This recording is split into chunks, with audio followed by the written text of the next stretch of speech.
High, আমি সুমিত ঘোষ।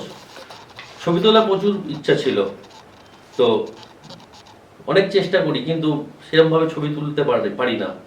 তাই একদিন নেটে খুঁজে প্ল্যানিয়ামে এসে পৌঁছাই, অ্যাড্রেস পাই এবং এসে পৌঁছাই। তো এখানে এসে আমি বেসিক ক্লাসটা শুরু করি। এখানে আমি এসে জানতে পারি কিভাবে শাটার স্পিড কন্ট্রোল করতে হয়, কিভাবে অ্যাপারচার কন্ট্রোল করতে হয়, কিভাবে আইএসও কন্ট্রোল করতে হয়। প্রভৃতি জিনিস আমি শিখে আজকে আমি ভালো ছবি তোলা অভ্যেস করেছি। ঠিক আছে। তারপরে আমি কম্পোজিশনটা এখানে এসে ভালো মতন শিখি, শিখে আজকে আমি খুব ভালো ভালো ছবি তুলছি। নিজের মধ্যেই মানে একটা গর্ব হচ্ছে।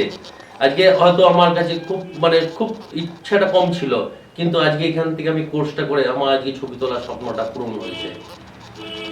এই জন্য অসংখ্য ধন্যবাদ জানাই আমাদের এখানকার ফ্যাকাল্টিকে এবং প্ল্যানেরিয়ামের সকল মেম্বারসদের ধন্যবাদ। ঠিক আছে।